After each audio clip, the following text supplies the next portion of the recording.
Hallo, in dem Video möchte ich euch gerne zeigen, wie man mit einer Apple Watch 6 navigieren kann.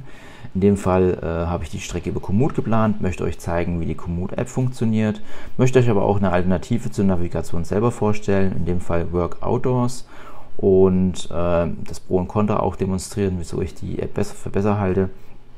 Keine Frage, die Routenplanung über Komoot ist unschlagbar, aber gerade im Bereich Navigation hat die App doch ein paar Probleme, beziehungsweise, ja, was heißt Probleme? Ein paar Tücken. Ich wünsche euch viel Spaß in dem Video. Als erstes möchte ich euch zeigen, wie ihr dann eine Tour startet, die ihr auf Komoot geplant habt. Darauf geht ihr in die Komoot-App rein und öffnet diese. Dann seht ihr aufs Profil, dann auf eure geplante Touren. Die sucht ihr aus, genau, die geplante Tour. Und in dem Fall nehme ich hier Laufrundentest. Und da kann man sich das Ganze auch nochmal anschauen, wie das Streckenprofil ist, welche Höhenmeter, Eigenschaften des Belages etc. etc. etc. Dann geht man hier auf Navigation starten und dann ist auf dem Handy quasi schon alles bereit zum Starten. Dann gehen wir in die Apple Watch rein, da weiß ich nicht, muss ich jetzt einen PIN eingeben. Da gehen wir auch in die Komoot-App, die wählen wir aus und dann sehen wir, dass der obere Bildschirmbereich gespiegelt wird. Das heißt, ich sehe dann oben das Folgen, sehe ich dann auch auf der Apple Watch, die Geschwindigkeit, die ich laufe, die Durchschnittsgeschwindigkeit, aber leider keine Karte in dem Fall. Die habe ich nur auf dem Handy. Als Alternative möchte ich ja Work Outdoors vorstellen. Da können wir auch die Daten von Komoot nutzen. Und da ist ganz einfach, wir können hier die Strecke, hier oben sind die 3 Punkte, rechts oben, können wir die Strecke als GPX-Datei exportieren. Und dann wählen wir einfach die App aus.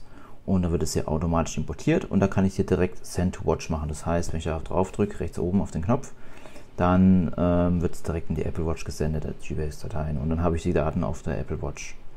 Der weitere Vorteil dieser App ist, dass man hier die Screens einstellen kann. Für jede Aktivität kann man ganz individuell die Screens einstellen, wie man haben möchte. Also auch viel umfangreicher als bei den Standard-Apps, die Apple anbietet. Wenn wir jetzt hier auf der Apple Watch sind, dann öffnen wir diese auch nochmal. Gehen wir hier in die Working Outdoors App hinein und da sehen wir jetzt hier diverse Sachen, die wir einstellen können, und da sehen wir auch nochmal die ganzen Aktivitäten. Und jetzt gehen wir ganz runter, da gibt es die Settings und da wähle ich dann bei Routes die Route aus. Hier ist Laufrunde Test, wähle ich aus, dann ist er ausgewählt und dann starte ich bei Running. Und wenn wir jetzt gleich die 3 Sekunden durch haben, dann sehen wir, da ist die Karte drauf. Hier sehe ich, wo ich langlaufen muss. Ich habe hier generell eine Map drauf. Hier sind auch alle anderen Wege eingezeichnet. Also wenn man sich mal irgendwo ausweichen muss, hat man hier eine Karte dabei. Und man sieht links oben auch die GPS-Genauigkeit. So, auf der Apple Watch sehe ich jetzt, dass wir in 640 Metern, wenn wir jetzt in den Schatten laufen, in 640 Metern abbiegen müssen. Wir laufen gerade 10 km/h. Schnitt ist 9 km/h.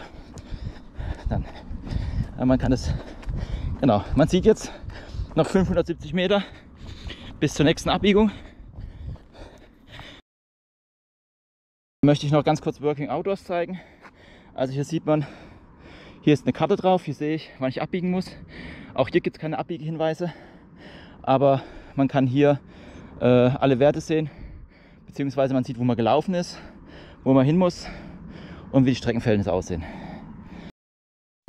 Da die Bilder doch ein bisschen verwackelt waren, habe ich das Ganze jetzt nochmal im Standbild gemacht. Also links sehen wir jetzt die Komoot-App, da sehe ich dann, in 720 Metern geht der Weg ab. Meine Durchschnittsgeschwindigkeit und meine aktuelle Geschwindigkeit kann ich dort erkennen.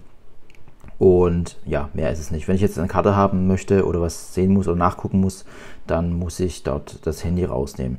Nachteil ist zum Beispiel, wenn ich auf eine Dreiergabel zulaufe, dann kann ich nicht genau erkennen, welche von den 3 Wegen muss ich jetzt weitergehen, weil es da tatsächlich nicht so eine Anzeige gibt. Das steht dann entweder nur geradeaus oder links abbiegen, aber es gehen zum Beispiel 2 Wege nach links ab, dann ist es schon schwierig, das zu erkennen. Da ist man schnell auf dem falschen Weg. Anders ist es auf der rechten Seite bei Work Outdoors. Da habe ich dann wirklich eine Karte, da kann ich sehen anhand dieser orangen Linie, beziehungsweise lila Linie, nicht orange, wie ich abbiegen muss. Ja? Wenn eine Dreiergabel ist, dann kann ich genau erkennen, wie ich abbiegen muss. Die blaue Linie, die ich sehe, die ist dann die Linie, die ich schon abgelaufen bin. Und da habe ich auch unten nochmal, je nachdem, wie ich es individuell einstelle, kann ich da auch nochmal alles einstellen. Uhrzeit, Herzfrequenz, Durchschnittspace etc. etc. So, dann möchte ich euch noch ein paar Screens zeigen, die ihr bei Workoutdoors einstellen könnt. Das sind jetzt alles nur Beispiele, weil das ist alles individuell einstellbar. Ich habe mir zum Beispiel einen gemacht mit Herz, da ist die Durchschnittsherzfrequenz dabei, die maximale, ein Graph und die Zonen, wo ich mich bewegt habe.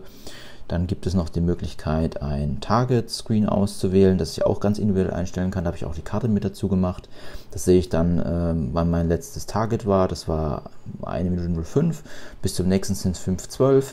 Und das Ganze wird errechnet durch die Geschwindigkeit, die ich gelaufen bin. Also dann weiß ich ungefähr, ja, in 5 Minuten 12 kommt das nächste Ziel. Oder im vierten habe ich noch Schritte drin. Ich habe so eine TK-App, wo ich dann Schritte sammeln kann und ein Bonusprogramm mitmachen kann. Dadurch habe ich hier diese Schritte dann mir aufgelegt und die Kadenz. Also es gibt auch noch viele andere Möglichkeiten. Wenn zum Beispiel jetzt ich viel Trailrunning mache, kann ich was mit Höhenmeter noch einsetzen. Wie viel Höhenmeter habe ich noch oder wie viel Höhenmeter bin ich gelaufen und so weiter und so fort. Also das sind alle Optionen offen. Ich kann da wirklich die App nur empfehlen. Falls euch das Video gefallen hat, lasst gerne einen Daumen hoch da oder ein Abo, würde mich darüber freuen. Und ich wünsche euch viel Spaß beim Navigieren und ich hoffe, ich konnte euch ein bisschen weiterhelfen. Vielen Dank.